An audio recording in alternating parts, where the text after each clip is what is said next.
Hey folks, so before I continue reading here, I just want to say that now we're going to get into kind of the rough stuff. And where we left off was basically just talking about the some of the beginnings of putting Jews into the ghettos. Particularly, they're talking about in Vilna, Lithuania, and we're going to kind of continue from there. They're going to be talking about some of the leaders, the SS leaders that were involved with that. So with that, let's go ahead and start. One day, a man hanged himself in the courtyard. He was cut down and left on the pavement. His hair pushed to one side, and his face blue, and his tongue showing between his teeth. People stepped over the body when they walked down the street. Ruska was amazed at how easily those in the ghetto came to live with the dead. Franz Murer, grasping a pistol, walked the well-lit sidewalks of the city. He wore a black uniform of an SS colonel. At the ghetto gate, he pushed his way through the Jews returning from jobs in the factories. That fall, the Germans had marched east with the hope of destroying the Soviets before the first frost. They had since bogged down in Russia, with winter on its way. Germany had not prepared for such reversals, and the soldiers at the front were short of gear. The Jews were put to work making boots, hats, coats. Each morning before dawn, they lined up at the gate, waiting to be checked off by Lithuanian policemen who examined their work permits. On the way home at night, the Jewish workers who searched for food and fuel or whatever else they might smuggle into the ghetto. If a policeman saw Murr, he redoubled his search. Murr was one of the top-ranking Nazis in Vilna. He was in charge of the ghetto. He had an office in a graceful brick building in the city. He would sometimes leave his desk and walk to the Jewish quarter. He liked to oversee gate inspections. He had seal blue eyes and dark hair. He was a rabid anti-Semite. The Jew is the enemy of the German people and is responsible for the war, he said. He is a forced laborer and is forbidden to be in contact with his employers except on matters relating to work. Anyone maintaining contact with Jews shall be treated as if he were a Jew. Now and then, if Murr was especially bothered by the look of a Jew, he would tell the policeman to stand aside. "I will conduct this search myself," he would say. He once found that a young woman was hiding a piece of bread. He led her to the prison, had her clothes removed, and told the jailer to hit her 25 times. He then took the cudgel and beat her himself. His soldiers were enforced by Lithuanian police, the SS, and members of the Einsatzgruppen, the mobile killing units that had followed the German army into the east. There were 4 squads of Einsatzgruppen, each numbering 3,000 soldiers. Each squad marched into the just-vanquished countries of Eastern Europe with orders to kill every Jew, every communist. The squad sometimes posed for group pictures, side by side in gray uniforms, high collars, soft caps, some smiling, some wearing the curt Hitler mustache. They look as doughy and unremarkable as a bowling team that loses. These were bland psychopaths, squads of nobodies. Before the war, they had been shoe salesmen, bank tellers, telephone operators. Each member of the Einsatzgruppen, even if he worked at a desk, was required to kill at least one Jew. In this way, no soldier could stand above the others. If the war should be lost, then everyone would be part of the crime. It was the Einsatzgruppen that kidnapped Jews in Vilna. The soldiers served under Heinrich Himmler, the architect of Germany's Jewish policy. Addressing a squad of Einsatzgruppen, Himmler said, "Most of you know what it means to see 100 corpses lie side by side, or 500, or 1,000. To have sucked this out and, except in cases of human weakness, to have our integrity, that is what made us hard. In our history, this is an unwritten and never to be written page of glory." Soon after the conquest of Vilna, Muir appointed a Jewish council to govern the Jews. The council occupied the biggest house in the ghetto, a 4-story brick building set around a courtyard just inside the ghetto gate. As members of the council, Muir chose some 50 ordinary Jews, teachers, doctors, electricians, construction workers, engineers. The first head of the council was a former bank manager, Anatol Fried. He was surprised by his selection. He did not think of himself as a Jew. Fried requested permission to go about without a Jewish star and to venture onto the city sidewalks. Muir denied the request. In the ghetto, kids made up songs about Anatol Fried, the Jewish leader who hated the Jews. Muir also created a Jewish police force to keep order in the ghetto. He named Jacob Gins, a smart, officious 40-year-old, as chief of police. Gins was handsome with a broad nose, thick, downturned lips, a high forehead, and almond eyes. He wore simple suits and striped ties. He was the essence of the modern European gentleman. He subscribed to magazines and read new books, went to concerts, and could be seen at the opening nights of the best plays. He believed in progress, science, the decency of the common man. After the First World War, when Lithuania gained its independence, he joined the army. He loved the military discipline and soon became the highest-ranking Jew in the service. To other Jewish soldiers, he said, "Never disguise yourself." Because of him, Jews in the Lithuanian army were excused from church services. When he left the military, he married a wealthy non-Jew. He moved in the highest levels of society. When the Jews were driven into the ghetto, he was offered a chance to save himself, to live out the war under an assumed name. He refused, saying he belonged with his people. He went to the ghetto by choice. Gins built his police of young men, Jews who saw in the force a way to gain privilege, to live outside the law. The police wore white armbands with the blue Star of David. They stood in the ghetto gate as the sun rose, checking the work permits of men filing out of the factories. Each night they conducted searches and enforced curfew, patrolling streets where babies born and babies said prayers over sparse meals. Several members of the Young Guard, 60 members, lived in the ghetto, joined the force. In the police uniforms, these men would act as double agents, giving Zionists a degree of freedom, a way to break curfew and to sneak out of the ghetto. At this time, the Young Guard was waging a white resistance, a guerrilla operation to keep Jews clothed and fed. It was based on simple logic. The German invasion is no different than the other invasions, German, Swedish, French, that the Jews have lived through. If we have food and shelter, we will survive the war. The Young Guard sent a few members to live as Christians outside the ghetto, where they would gather food and blankets. Among the Zionists, such agents were called our Aryans. They returned to the ghetto on those nights when members of the Young Guard were on duty at the gate. The Zionist agent would conduct a phony search and wave in the smuggler. It was hard living in the ghetto, and these blankets and food kept people alive. Though Jews had little contact with the outside world, a ghetto dweller was actually able to get a letter by the German censors to his family in Brooklyn, New York. It was written in a kind of code. "We are eating as on Yom Kippur, clothed as on Purim, and housed as at Sukkot." From his office at the Jewish Council, Jacob Gins could see the sloped roofs of the ghetto. He would often stay late in the office, going through notes and files, trying to find a way to keep the people of the ghetto fed. He could save the Jews of Vilna. He might be remembered as a hero, the man who saw his people through its darkest time. One night, Franz Muir showed up in his office. Muir said he needed several thousand Jews to work in factories in the east. He wanted the Jewish police to round up these Jews. Gins asked where these workers would be sent. Muir said he did not know. The army would decide. Gins said that he could not send people on a train without knowing its destination. "If you do not help," said Muir, "we will do it ourselves. If we do it ourselves, it will be far worse for the Jews." Gins was a military man. He had been a captain in the Lithuanian army. He knew about power. As a military man, he believed he understood Muir and other military men of Germany. He could work with them. He asked Muir if he needed quite so many Jewish workers. Could the number be reduced? After some passionate back and forth, he convinced Muir to take 1,000 fewer Jews than planned. Gins considered this a great victory. On October 23, 1941, the Jewish police issued yellow permits to all those workers with jobs outside the ghetto. The next morning, the men with yellow permits left for their jobs. The families of these workers, Muir defined family as no more than a wife and 2 children under 16, were told to report to the Jewish Council, where they were gathered in the courtyard.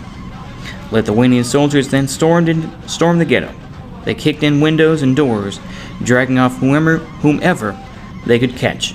Jews hid in cellars and attics, dozens, even hundreds of people jammed into a windowless room.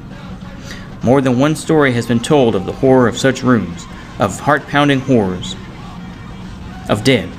Boots on the landing, muffled cries, a baby's tears, a red-faced man or woman saying, "Shut the baby up." It will be the end of us all, of a young mother burying the baby under a blanket.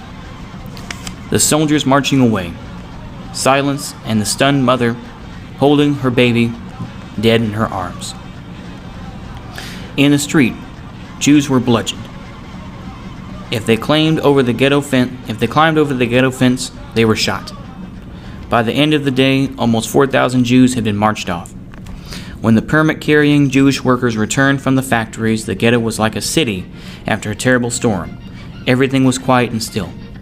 People came out of hiding to stand dumbly in the streets. The Jews had been skillfully divided between the haves and have-nots. Those with permits and their families were sheltered in the courtyard of the Jewish council, and the others who were condemned.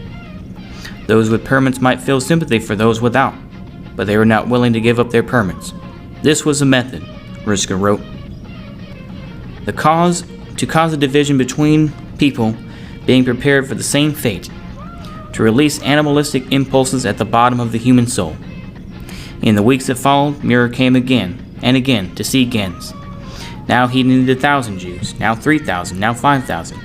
Jewish police issued permits. Lithuanian soldiers stormed the streets. The roundups were called actions, which gave them the sound of official policy. The yellow pass action, the blue pass action, the pink pass action. By December, the ghetto population had been halved. Ruska and Vitka and other members of the Young Guard survived in hiding places or with forged passes or beyond the ghetto gate, living as Christians. When Ruska went to see a member of the Jewish council, she was asking after a missing friend. She was told that the Jews had been resettled in the East, where they were working and eating well. Some people even received letters postmarked Estonia or White Russia, a curt message in familiar handwriting. Plenty of food, easy work, hope you meet us soon. In reality, these letters, which Nazi officials hoped would calm Jewish suspicions about German intentions, were written at gunpoint. To the people in the ghetto, the very term resettled in the East quickly became a kind of code, like saying someone had been sold down the river or had bought the farm. It meant another Jew was in the mysterious nowhere at the end of every German road. A group of rabbis went to see Gens, to tell him he had no right to select Jews and bring them to the Germans. By resettling the few, said Gens, he was protecting the thousands. A rabbi asked Gens to remember the words of Maimonides. Better all be killed than one soul of Israel be surrendered. Vitka was living in a house outside the ghetto. The Young Guard had asked the volunteers to move into the Free City, where they would act as couriers, returning to the ghetto with information and supplies.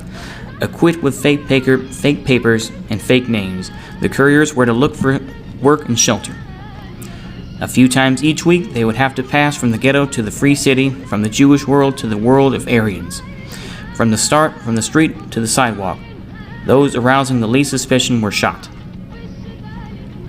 The couriers were almost always girls, partly because the Germans were less likely to notice a girl who was not seen as a threat, partly because the Jewish girls were unaccountably brave, and partly because girls could not be caught with the simple command, "Take down your pants."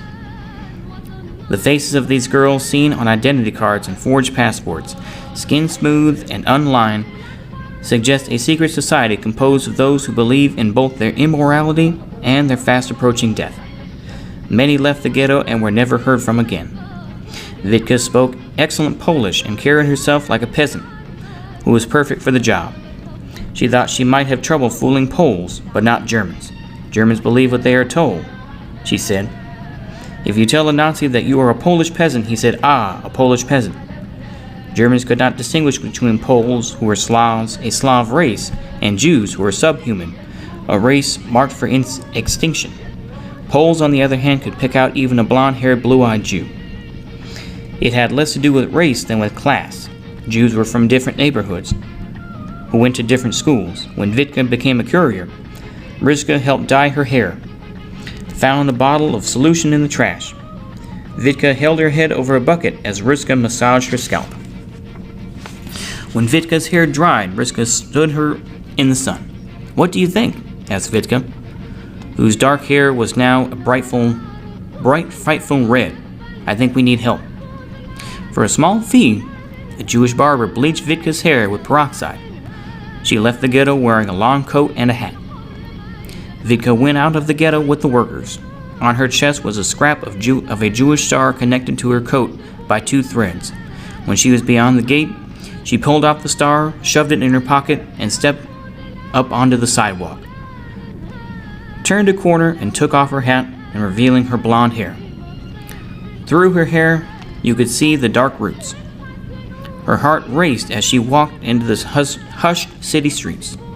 She found a job with a middle-aged woman in the suburbs, cleaning house and tutoring the woman's daughter. Vitka lived in a second-floor maid's room. From the window, she could see trees in the backyard. On one wall of the room, there was a cross, whose presence Vitka could feel even at night.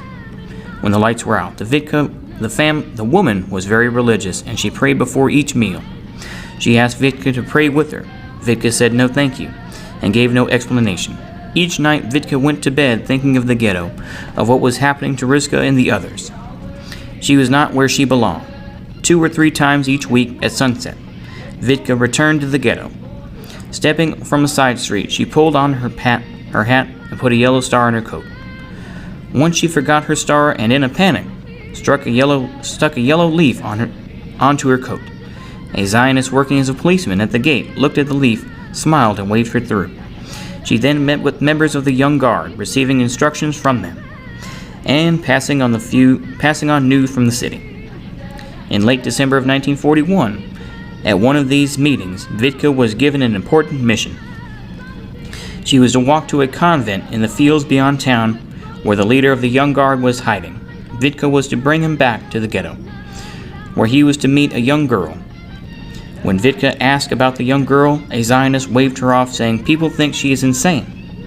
A few nights before, the girl, who was about 17, had been found in the forest by Jews out foraging for food.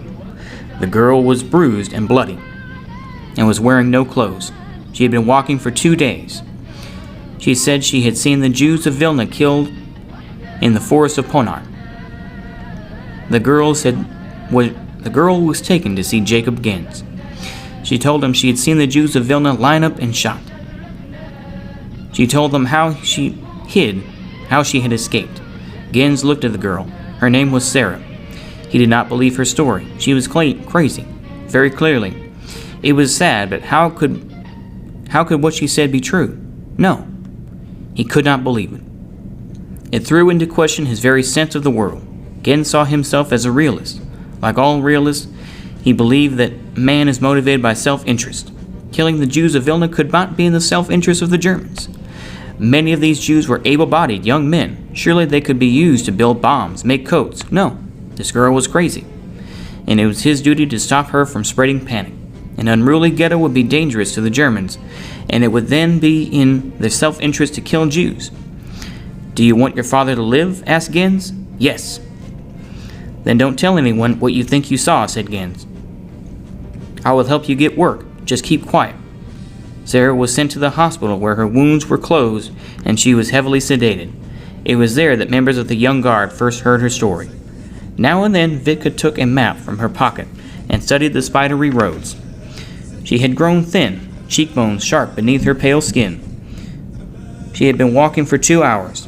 When the moon rose, the farms looked frozen in the light. At last, from a hill, she could see the Benedictine nunnery, candles burning in the windows. A nun met her at the side door. The nun was young and pretty, and in her smock and habit, she looked like a tomboy. "Can I help you?" she said. "I'm here to see Abba Kovner," she said. "We are only nuns here," said the woman. She thought a moment, then asked, "And who are you?" "A Jew from the ghetto." The nuns looked at Vitka's dark skin, and dark roots of her hair. "Of course," she said. "I'm the Mother Superior." The Mother Superior was 35, a college graduate from Krakow. There were 7 other nuns at the convent. When the Germans invaded, she offered to help shelter as many Jews as possible. 8 Zionists were living in the convent. In the fall, the Mother Superior dressed these men as nuns, in gowns and habits, and sent them to work in the fields in the afternoon sun. They could be seen picking their way through the rows. "Have you come to see Abba?" asked the Mother Superior. Her voice was lilting and stood back on her heels like a seasoned farmhand. Each morning she worked in the fields, and in the afternoon she prayed and read the Gospels. She looked in the Bible for answers to her own troubles, for strength to see her through the war. She believed that God was involved in human affairs, that everything was a test. "I have come on a mission from the ghetto," said Vitka. Vitka was led to the room where Abba Kovner slept. He was sitting on his cot. "Excuse me," said the Mother Superior. "This girl is here for you." Vitka wore a peasant dress. It was late at night, and she was so young, he must have come to ask if she had permission to be out so late. "Come in," he said. He asked Vitka why she had come. She told him about the girl who was found in the woods. "I have come to bring you to the ghetto," she said. In a moment, Abba was ready to go with Vitka. On their way out, Vitka thanked the Mother Superior, saying, "You have done so much for the Jews." The Mother Superior said, "In this situation, a Jew is the only decent thing to be." Abba and Vitka walked in silence. The moon was over the fields. In the last few months, Abba's world had been turned upside down. His father had been among the Jews resettled in the east. His mother and brothers lived in the ghetto. Abba was only 24 years old, but the war had made him feel like an old man. He was born in 1918 in Sevastopol, where his family, on the way to Palestine, had been stopped by World War I. When the fighting ended, the Kovners, out of money, returned to Vilna, where their family had lived for generations. Abba grew into a devout Zionist. By 18, he lived in a state of pure possibility, as only a man without a country can. Lithuania was not his home. Palestine was still a dream. Though not religious, he read and reread the Bible. He liked best the stories of battle. Jewish armies sweeping through the desert, brutal setbacks, followed by stunning victories. In his private mind, he saw himself as a kind of biblical figure, a young man waiting for the call. The Kovners lived in a modest house in Vilna. The father urged his sons to find a practical way to earn a living, but Abba insisted he was an artist. Before the war, he had been known as a sculptor. The Bohemians of the city respected his textured work and the power of his words. He was charismatic, a stirring speaker, a young man who could excite the crowds, and yet there was something solitary about him. He was like a captain alone on the deck, steering his vessel through a turbulent sea. It was this quality that made him a leader. It was why, on the day of the German invasion, with planes lighting up the hills, the older leaders of the Young Guard saying, "There are hundreds of Zionists in Vilna. You will lead them." At first, Abba Kovner had felt betrayed, abandoned. As the storm gathered, the most important Zionists fled to Palestine or found shelter in Russia, leaving kids like Abba and Vitka to find their own way. He soon realized that yes, he had been abandoned, but he had also been set free. No longer did he need to seek anyone's approval. There was no one left to give it. In those first weeks, he witnessed things that would forever separate him from the old leaders and his own youth. He was in the city during the Great Provocation, the day the Germans rounded up the Jews of the old ghetto. As Abba hid in the stairwell, he saw a Nazi soldier pull a baby from its mother, swing the baby by its feet, and dash its head against a brick wall. Though Abba and Vitka went through the country in silence, it was not awkward or unpleasant. Vitka felt good just walking next to Abba. Almost too soon, she heard her shoes clatter on the paved streets. For Abba, walking by the old city haunts. Every corner told a story. The sun was rising when he reached the ghetto. The Jewish workers were leaving. A Zionist smuggled Abba and Vitka into the ghetto.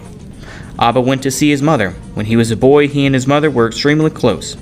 He was older now, responsible for more than just his family. She tried to control her emotions when she saw him. She asked how he was eating. Just before he left, he said, "What will happen to us?" Abba and Vitka then walked to the hospital, where the sick slept 3 to a bed. Dr. Sidlis had been one of the most respected doctors in Vilna before the war, but he now had few supplies and the conditions in the hospital were far from sanitary. He often operated without anesthetic. When Dr. Sedlis saw Abba and Vitka, he said, "You are here for the girl." He led Abba and Vitka to a room that looked out on the courtyard. Sarah was sitting up in bed, an ashen, ghostly figure. Her hair had been combed, her arm bandaged. Abba told the doctor he wanted to talk to the girl alone. Sarah looked out the window as she told her story. A week before, she had been rounded up in the action of the Yellow Passes. Her father had a permit, but there were 3 children in the family, and he could protect only 2. Sarah hid with her mother and a dozen other Jews in a secret room in the ghetto. It was dark in the room, and all morning she could hear shouts and cries in the street. In the afternoon, she heard a voice say, "They are in here." The door was kicked in, and the room flooded with light. Sarah saw her mother dragged out. Then she was dragged out. She could see the Jewish policemen who had given up their hiding place. She was marched out the ghetto gate, and into the back of the covered truck. The engine started, and the truck rumbled off. The Jews had no idea where they were going. For a time, the road was smooth, and then the truck geared down, and the road got bumpy. There were a gap in the tarp. Sarah could see trees rushing by. "We are in the woods," she said. At last, the truck stopped, and the tarp was pulled back. The Jews found themselves in the forest of Ponar. They were led down a path, beyond a barbed wire fence, and into a clearing. An old man raised a prayer book and said, "Dear Lord, comfort my people." A soldier hit him with a club, and the book fell from his hands. There were about 100 people in the clearing, and the men were separated from the women. They were divided into groups of 10. Soldiers came for the first group of men. They were led into the woods. A few minutes later, Sarah could hear shooting. The soldiers came from the next group. It was late in the afternoon when they came for Sarah's group. The women were led to a hill. On the ground were piles of shoes, shirts, coats, socks, underwear. The women were told to add their clothes to the piles. Sarah undressed. She stood next to her mother on the cold forest floor. The naked women were marched into a tunnel made of canvas. It was dark in the tunnel, and it smelled like a tent. Stepping out into the light beyond the tunnel, Sarah found herself on the edge of a pit filled with dead bodies. When the Russians occupied Lithuania, they dug these trenches for fuel tanks. The bodies were moving. A few people on the bottom were still alive. A voice said, "On your knees." Sarah looked straight ahead. There were gunshots. She felt a pain in her arm and passed out. When she came to, she could hear crying. She was in the pit. It was very cold, and the bodies beneath her were frozen. She could see legs broken so that the bone showed, and arms doubled back, and everywhere the faces of the old and young, ice forming around their lips. She turned away and found herself looking into the somber blue eyes of a corpse, her mother. She cried out. Someone grasped her hand and said, "Shut up," a woman whispered, "or the Nazis will come back to finish us. Keep quiet. When it gets dark, we'll get out." Sarah lay still for many hours. She listened to Lithuanian and German soldiers on the edge of the pit. They were drunk. When it got dark, the voices went away. The woman squeezed Sarah's hand. "Now," she said. They crawled over bodies, backs, arms, and faces. Sarah pulled herself from the pit. The woman did not have the strength to pull herself out. Sarah tried to lift her out, but could not do it. She tried again and again. Then she heard a German voice. "Go now," said the woman. Sarah crawled into the trees. Pine needles stuck in her hands. She dug at the mud under the barbed wire fence and crawled beneath. It cut her arm. She could hear soldiers searching the woods. She crawled into the brush. She lay there for 2 days. When she stood, her legs were weak. She walked in the direction of Vilna, stumbling and crying, until at last she was found by Jews in the forest. Sarah was quiet for a time, then said, "I have no more to tell." A few days later, Abba called a meeting of the young guard. The leaders of the group met in a cellar beneath the Jewish council. The room was low-ceilinged and lit by candles. It had been many weeks since the Jews in the ghetto had seen Abba. They were surprised by his appearance. His face was cold and sharp, and his body was as tough as wire.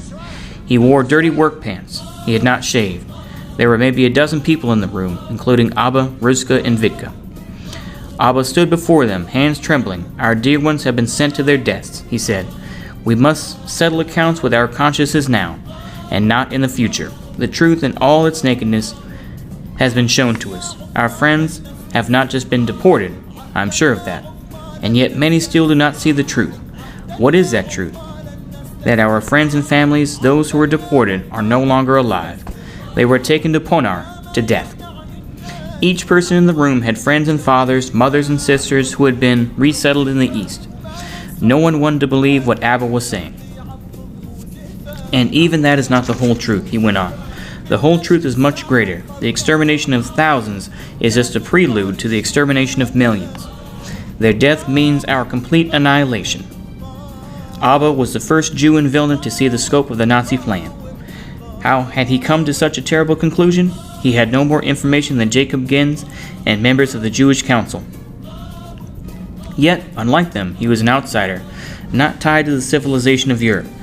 He had always believed the worst possible, and so when he thought of all the Jews who had disappeared, of the story the girl Sarah had told him, of what he had seen with his own eyes on the day of the great provocation, the soldiers dashing the Jewish baby on the bricks, the picture fell together.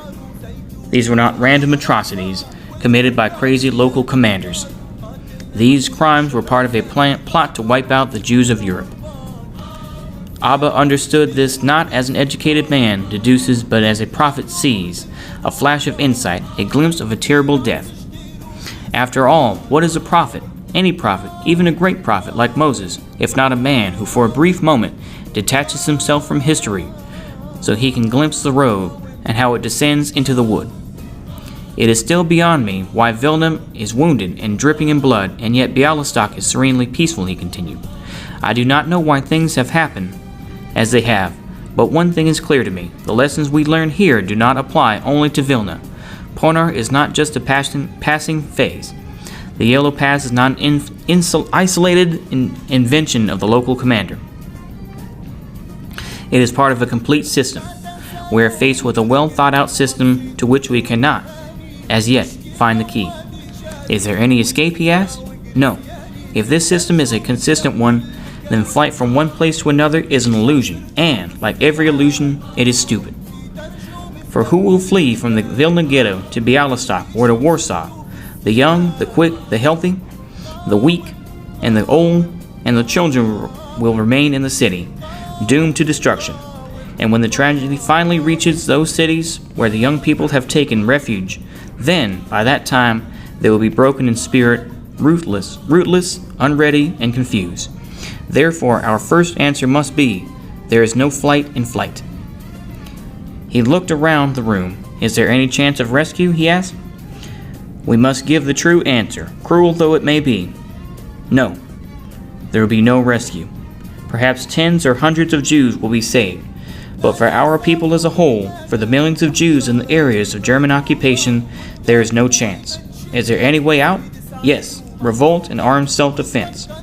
This is the only way which promises any dignity for our people. A young man named Jacob got to his feet. He spoke in a calm voice you use when trying to get a man off a ledge. He reminded Abba that they were Zionists. Europe was not their problem. Why risk ourselves to defend a way of life we consider a dead end? We have always negated the exile and the diaspora in all its manifestations, he said. European Jewry is now undergoing a catastrophe. Yet, we are in the thick of this catastrophe, but it is only an accident that we are here at all. Our place is in the land of Israel. It is our reason for being.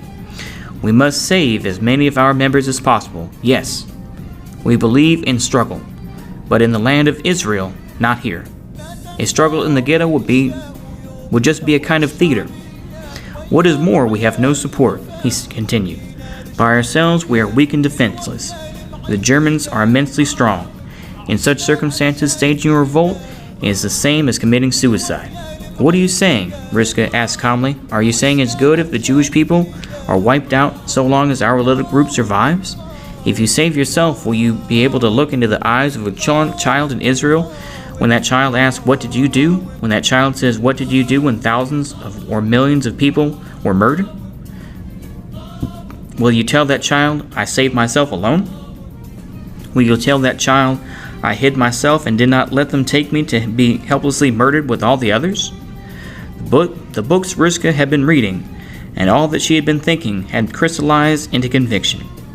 It's our duty to fight for our people, she said. It does not mean we've forgotten about Israel. We do it because we love Israel. Every people has its stories of heroism.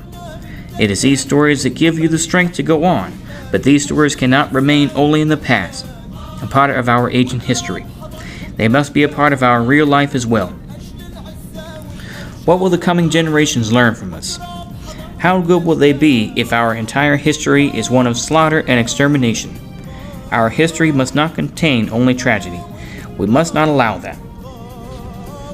It must also have heroic struggles, self-defense, war, even death with honor. A man named Israel stood up. What about the collective punishment, he said. What about the German policy of killing hundreds of Jews for every dead Nazi? No one has mentioned that. How can we talk about a struggle when we know it will bring about the slaughter of so many people in the ghetto? Do we have the right to put the lives of the people in danger? Of these people in danger? Won't we be accomplices to their death? And none of the Jews in the ghetto will support us. Maybe they will even blame us for their catastrophe. Vitka shouted something, and Jacob shouted something else, and soon the cellar was awash in noise, everyone on their feet cursing and yelling in the candlelight. Abba raised his hand, a gesture crisp and full of authority that settled everyone into their chairs. No matter what we do, we will die. If we are cowardly, we will die. If we are courageous, we will die. What does that mean? Asked Jacob. It means we can decide just one thing, said Abba. We can decide that whatever happens, we will not go the way of the others. You don't know if any of this is true, said Jacob. All of it is a guess. You don't know anything for sure. That's right. I don't know for sure, and no one will ever know for sure. No. Let me change that. One person will know for sure. When they came to take the last Jew in Europe to Ponar, he will know for sure. Abba moved out of the convent. He told the Mother Superior he could no longer live in safety as the Jews of Vilna perished. To be a leader, he must share the suffering of his people. The Mother Superior said she wanted to go with Abba. Your fight is a holy one, she said. Let me come to the ghetto to fight by your side, to die if necessary. You are a noble people, despite the fact that you are a Marxist and have no religion. You are closer to God than I. For the week, the Mother Superior slept in the ghetto, sharing in its squalor, but in the end, after talking to Zionists who worked for the police, Abba asked her to leave. By staying in the ghetto, she endangered the Jewish community. If they find out about you, they will kill us all, Abba told her. Besides, you will be far greater help to us on the outside. Here we are so isolated that we need to keep open every possible link to the free world. Vitka also moved back to the ghetto. She lived with Abba and Riska in her old room at 15 Strausen Street.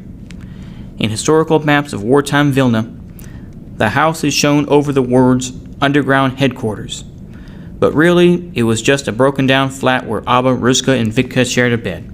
The relationship of these young people was the cause of much sensation and gossip, seeing them walk arm in arm down the ghetto streets. Jews, with little else to entertain them, would smile and say Abba and his women. Their affair grew into one of the great romances of the war, fighting apart, meeting again each night. A young man recruited to the movement still talks of his first meeting with Abba. Vitka brought me to the flat where they lived. He says, I saw this tiny room with the bed on the floor, and I asked who slept there. Abba said, the three of us. I sleep in the middle. Okay, folks, so just a reminder here. I decided to cut it there, but basically, they break it into, the ghetto, the woods, and then the desert.